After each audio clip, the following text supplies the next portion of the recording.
శ్రావణం mega sale మీ CMR legacy of జ్యువెలరీలో విఏలో 50% వరకు తగ్గింపు. వివరాలకు సంప్రదించండి. నమస్తే రమగారు. నమస్తే జయ. రమగారు, ఏదైనా సిరీస్ స్టార్ట్ చేద్దామండి. ఇది కథా సరిసాగరం నుంచి చెప్తా ఉంటారు కదా, వాటిలో నుంచి ఏదైనా ఒకటి తీసుకుందామండి. నరవాహన్ దత్త చరిత్ర ఇదివరకు చెప్పుకున్నాం మనం. అవును.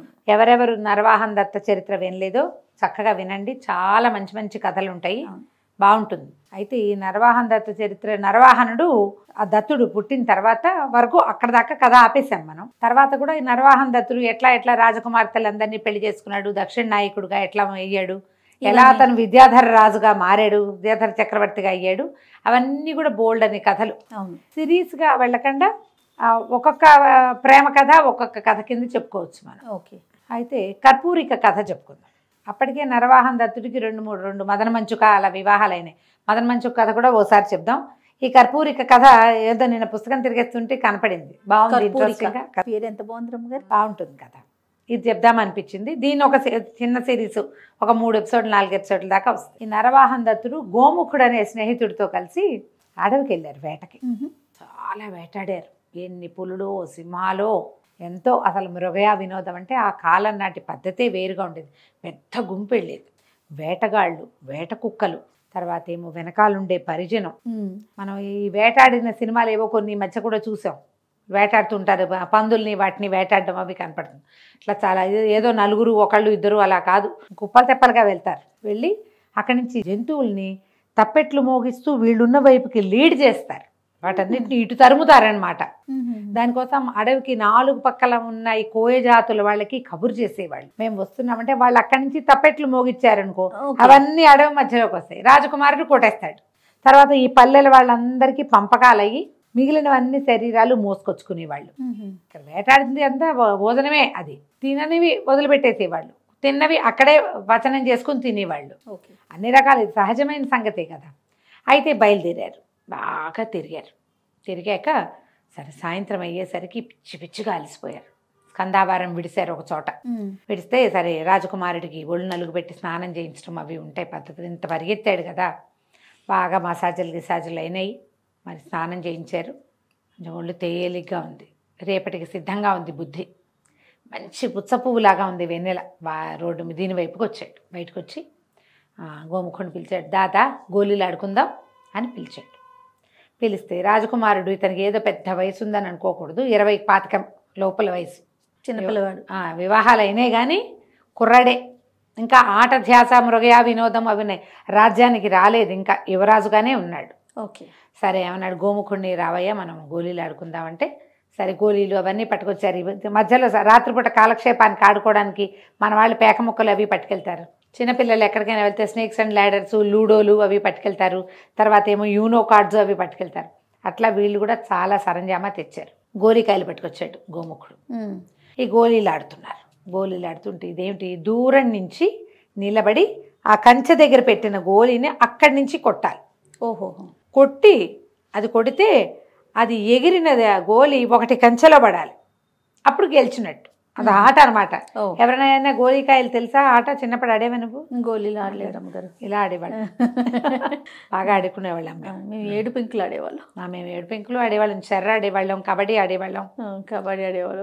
చెర్ర కూడా బాగా ఆడేవాళ్ళు మా చిన్నప్పుడు. అయితే ఈ గోళీలు ఆడుతున్నారు. ఈ దత్తుడు ఏం చేశాడు, దూరంగా నిలబడి ఒక గోళీకాయని ఆ కంచె దగ్గర ఉన్న గోళీకాయకి వేసుకుంటాడు. కొడితే ఒక కాయ కంచెలో పడింది. ఈ కొట్టిన కాయింది కదా, అది ఇట్లా నేలకి పడి దూరంగా ఎవరో ఒక తాపసి నడిచొస్తోంది, ఆమెకి తగిలింది. ఆమె గట్టిగా అమ్మా అంది. వీళ్ళకి తెలిసింది ఎవరికో దెబ్బ తగిలిందని. ఎవరో వస్తున్నారు చీకటి మాటనని గబగబా వెళ్ళేసరికల్లా ఆవిడ ఉత్సాహంగా పరుగులు పెడుతున్న దత్తుడిని చూసి ఆవిడ ఏమంది, చాలా ఉత్సాహంగా ఉన్నావు, ఏమిటి ఇంత పేటరైపోతున్నావు? యువరాజుగా ఉండగానే ఇంత పేటరైపోతే రేపొద్దున రాజయ్యాక, విద్యాధర చక్రవర్తి అయ్యాక, ఉన్నవాళ్లతో పాటు కర్పూరికను కూడా పెళ్లి చేసుకున్నాక నువ్వు ఎంత పేటరైపోతావో అంది. అనేసరికి వీళ్ళకి కర్పూరిక పేరు ఆకర్షించింది దత్తుడు. కర్పూరిక ఎవరండి అన్నాడు. లేకేమి ఉందే కర్పూర ద్వీపకు రాజకుమార్తె, ఆమెకు మగవాళ్ళ మొహమే గిట్టదు. ఆవిడని పెళ్లి చేసుకుంటే నీ పని బాగుంటుందండి. ఏమిటి మగవాళ్ళ మొహమే గిట్టని రాజకుమార్తెను ఎట్ట పెళ్లి చేసుకుంటారు? ఆమె గిట్టదు. బాగా అడిగారు, ఆమె ఎక్కడుంటుంది, ఏ ఊరు, వదిలేసారు. ఆవిడ సరదా పడింది, రాజకుమారుడు కదా ఇతను, పైగా ఇతను మామూలు వాడు కాదు, శాపగ్రస్తుడైన గంధర్వుడు, రేపు విద్యాధరుడు అతను, విద్యాధర చక్రవర్తి కాబోతాడు. అదేలే. కర్పూరికను పెళ్లి చేసుకోవాలన్న మాట ఇతని బుర్రలో ఎక్కించింది.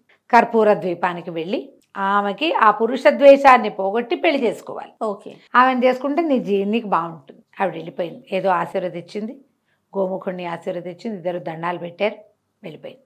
ఆమె నడుస్తూ వీళ్ళిద్దరు కూర్చున్నారు. ఏమిటో అది చూడాలనుంది నాకు అన్నాడు. అనేసరికి గోముఖుడు అన్నాడు, దాందే ఉంది, ఈ వేటలు గేట్లు అన్నీ ముగించుకున్నాక ముహూర్తం పెట్టుకుని బయలుదేరి వెళ్దాంలే అనేసరికి దత్తుడు అంటాడు, అబ్బాయి చిచ్చి ఇప్పుడు ఆగి ఈ వేటంతా 10 రోజులు పూర్తి చేసుకుని మళ్ళీ ఇంటికి వెళ్ళి మా అమ్మ నాన్న వద్దంటారు, మా ఆవిళ్ళిద్దరు వద్దంటారు, కాదంటారు, అవునంటారు, 6 నెలలకు కానీ కుదరదు. ఇప్పుడే కదా కర్పూరికను చూడాలని పెట్టింది, ఇప్పుడే వెళ్ళిపోదాం మనం, ఇప్పటికిప్పుడు వెళ్ళిపోవాలన్నాడు. స్కందావారం నుంచి చెరుకో గుర్రము వేసుకుని బయటికి వెళ్ళిపోయారు. రాజకుమారుడేడి పొద్దున్నే చూసుకున్నారు, ఎక్కడికో వెళ్ళాడు. ఇంటికి వెళ్ళిపో బుద్ధి అయింది, కొత్తగా పెళ్ళిళ్ళు అయినాయి, భార్యల మీదుగా మనసు పోయిందా, అమ్మని చూడాలని ఉంటుంది అబ్బాయికి. ఎప్పుడు తల్లులు ఉన్నారు 2-3, ఎందుకంటే వత్సరాజుకి భార్యలు చాలామందే ఉన్నారు కదా.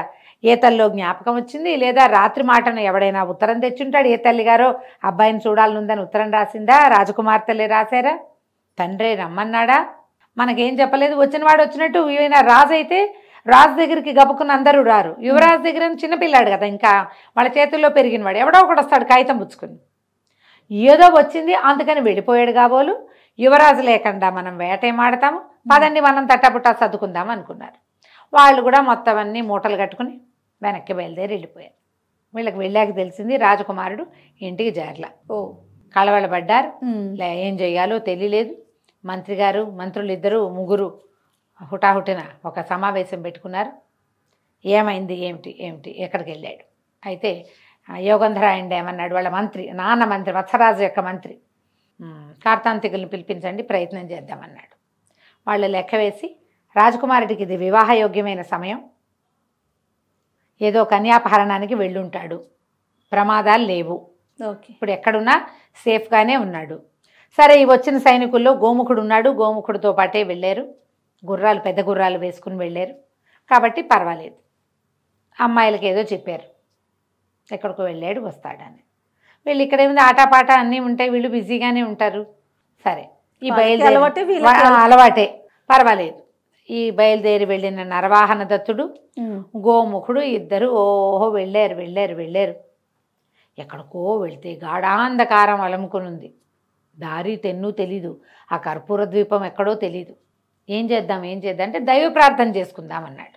దైవ ప్రార్థన చేసేసరికి ఒక కాంతి పుంజం లాంటిది ఒకటి వచ్చింది, అందులోంచి ఒక జేజి బయటకు వచ్చింది, ఒక శక్తి పలకరించింది. అమ్మా ఎవరు నువ్వేంటంటే, మాయావతి నేను, మీకేం కావాలంటే మేము కర్పూర ద్వీపానికి వెళ్ళాలి అంటే, మనసుకు తోచిన దారిని వెళ్ళండి, మీ వెన్నంటి ఉంటాను నేను, మీకేం భయం లేదు అని మాయమైపోయింది. సరే, ఇప్పుడు వీళ్ళు వెళ్ళే దారే కర్పూర ద్వీపపు దారి, వాళ్ళు ఎటెళ్తే తూర్పుకి వెళ్దాం అనుకున్నారు, అదే కరెక్ట్. మామూలుగా ఈ ప్రయాణాలు చేసేవాళ్ళు అడ్డం దిడ్డంగా పోరు చేయ, ప్లాన్ ప్రకారమే వెళ్తారు, వాళ్ళ అలవాటు ఉండేది వాళ్ళకి. ఇప్పుడు మనకి ఎక్కడికైనా వెళ్ళామనుకో, తూర్పు పెట్టను కానీ ఇలా చూసుకుంటాం మనం కదా, తెలియట్లేదు కదా. పూర్వకాలం అట్లా ఉండేది కాదు, ఇది తూర్పు పడమర దిక్కులు స్పష్టంగా తెలిసేవి, ఆ దిక్కుల ప్రకారం వెళ్ళిపోతారు. తూర్పుకి ప్రయాణం చేయటం మొదలు పెట్టారు. తూర్పుకి వెళ్తూ ఉంటే ఏమైంది, చీకటి పడింది మళ్ళీ. సరే, గుర్రాలు ఆపుకుని చెట్టు ఎక్కి పడుకున్నారు. రాత్రికి ఒక బ్రహ్మాండమైన చండసింహం వచ్చింది అక్కడికి. చక్కగా వడ్డించిన విస్తర్లల్లే ఉన్నాయి 2 బలిష్టమైన గుర్రాలు. చెరుకోదాన్ని పీక్కుని తినేసింది శుభ్రంగా, ఇద్దరిని 2 గుర్రాలని తినేసి. ఇంకా దాంతో సింహం ఒకటే రాదు, దానికి ఆడసింహాలు కూడా ఉంటాయి, అన్నీ కలిసి పీక్కుని తిన్నాయి. తెల్లారు లేచి చూస్తే గుర్రాలు లేవు. ఏం చెయ్యాలి, తూర్పుకి నడవటం మొదలుపెట్టారు. ఒక సముద్ర తీరం వచ్చింది. సరే, సముద్ర తీరంలో వాళ్ళు ఒక రాజ్యంలోకి అడుగుపెట్టారు. విశాలమైన దారులు, ఎవరెవరో మనుషులు ఏంటేంటో పనులు చేస్తున్నారు. కానీ ఒక్క క్షణం అయ్యాక వాళ్ళకి అర్థమైంది, వీళ్ళు మనుషులు కాదు, అవి చెక్క మనుషులు, రోబో లాంటివి. చెక్కతోటి ఒకడు నీళ్ళు తోడుతున్నాడు, ఒకడు అరక దున్నుతున్నాడు, ఒకళ్ళు నీళ్లు మోసుకెళ్తున్నారు. వీళ్ళు మంచినీళ్ళు అడిగితే ఇచ్చారు కూడా. పూర్తిగా యంత్రాల సహాయంతో పనిచేస్తున్నాయి. మంది కనిపించారో శుభ్రమైన ఇళ్ళు, వాకిళ్ళు, వీధులు అన్నీ చెక్క మనుషులే. చెక్కలతోటే చేయబడిన మనుషులే కనపడుతున్నారు. ఆశ్చర్యపోయారు, ఇంత తీరుగా ఉన్న దారిలా ఇది ఎట్లా తయారైంది ఇది? సరే, ఎవడో ఒకడైనా లేకుండా ఉంటాడా ఇంత కథ నడపడానికి? ఈ ఊహ చేశారు. అన్ని దారులు చూశారు, సైనికులు ఉన్నారు, రథాలు ఉన్నాయి, చెక్క గుర్రాలు, చెక్క ఏనుగులు, చెక్క ఎడ్లు, పనులన్నీ అవుతున్నాయి. మామూలుగా ఒక ఊళ్ళో ఏం పనులు అవ్వాలో అవన్నీ అవుతున్నాయి. అన్నీ చెక్క మనుషులే చేస్తున్నారు. వెళ్తే వీళ్ళకి బ్రహ్మాండమైన కోట ఒకటి కనపడింది. వాకిట్లో ఉన్న కాపలాదారులు చెక్కలు. బాగుంది. లోపలికి వెళ్ళారు. లోపలికి వెళ్తే చాలామంది జనాలు కూర్చున్నట్టుగా కనపడుతుంది. అన్నీ ఉడెన్వి, కొయ్య బొమ్మలే అవన్నీ. వీళ్ళు చూస్తే పైన సింహాసనం లాంటిది ఒక ఆసనం ఉంది, దాని మీద ఒక ఆయన కూర్చుని కనపడ్డాడు, మనిషి, ఒకే ఒకడు. వీళ్ళు ఆశ్చర్యపోయారు. వీళ్ళని చూడగానే అతను చాలా సంతోషంగా వచ్చాడు. ఎన్నాళ్ళైంది జీవించి ఉన్న మనుషులను చూసి, రండి రండి రాజకుమార రండి అని పిలిచాడు. సరే, లోపల తీసుకుపోయాడు. ఆహారం అంటే ఆహారం పట్టుకొచ్చి పెట్టాయి, చెక్కబొమ్మలే తెచ్చిపెట్టాయి. ఓ పక్కకి వెళ్తే ఓ పక్కన సరోవరాలు అవి ఉన్నాయి, స్నానాలు చేయడానికి అవకాశం ఉంది, అన్నీ చెక్కవే. వాళ్ళే పట్టుకొస్తున్నారు బట్టలు పాతలు. స్నానం చేశారు, ఆహారం తిన్నారు, విశ్రాంతి తీసుకున్నారు. అప్పుడు వీళ్ళు అడిగారు, మీరెవరు? ఇవన్నీ ఇలా చెక్కతోటి కొయ్యతోటి ఎట్లా చేయబడ్డాయి? యంత్రాలతోటే ఇవన్నీ ఎట్లా పనిచేస్తున్నాయంటే తన కథ అతను చెప్పడం మొదలుపెట్టాడు. ఈ చెక్కల కథ ఏమిటో మనం వచ్చే భాగంలో తెలుసుకుందాం. చాలా బాగుంది రమ్మగారు. మనం ఏదో రోబోస్ని కనిపెట్టేసాం అనుకుంటున్నాం. చూడండి, పాత కథల్లో ఉంది, ఇది ఆల్రెడీ ఉంది చూడండి. అదే కదా. నమస్తే రమ్మగారు. నమస్తే.